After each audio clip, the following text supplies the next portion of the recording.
All right, so we have our Christmas tree right here, and I lopped about a half inch off the base of the trunk with my reciprocating saw. You can get that done at any tree lot. We were in a hurry. We didn't want to wait.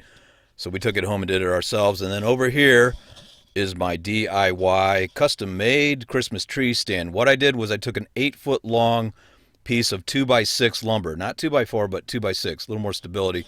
And I cut it into 2 foot lengths and I made like a pinwheel shape. And I also used a table saw to cut some angles. You can see them right there. And I held each piece in place to another adjoining piece perpendicular with 2.5 inch wood screws. You can see those right there. And I really powered those in there. I didn't use wood glue. You could if you want, but honestly, these screws give it plenty of stability. And I gave myself enough of a cavity in between that pinwheel for the trunk of the tree, but also for a container of water to keep the tree hydrated. That's important. You want to keep your Christmas tree hydrated. And I used this hummingbird feeder bottle that I stole from my wife. I said, "Hey, honey, this is for the birth of our Lord."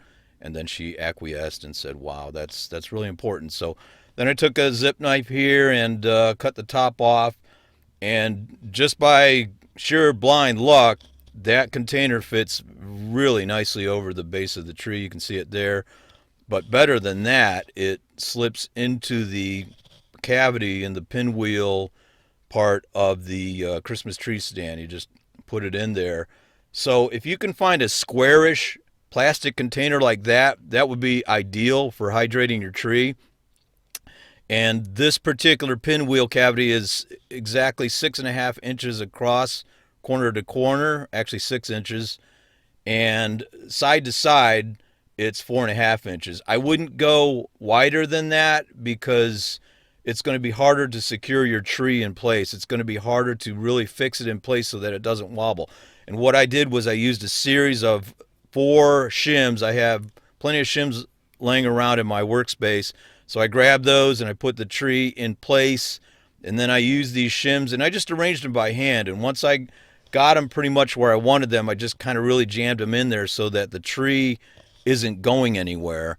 And you want to straighten it up, obviously, get it nice and straight, but then fix it in place with these shims. No screws needed, no nails needed, nothing like that. And once you've got your tree in straight, you can water it every day like we're doing here. Make sure you water it daily, at least every other day, so you don't have a fire hazard on your hands. You want to keep your tree hydrated.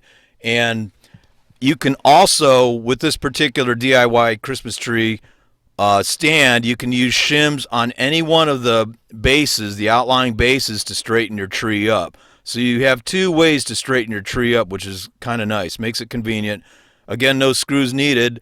And once we've got the shims in place on both the bases and inside where the tree trunk rests, you can see here our tree is nice and straight. It's not going to wobble. It's really sturdy. And there it is, all decorated up. So I hope this helps your Christmas. If you like this, subscribe to my channel and have a Merry Christmas. Thanks for watching.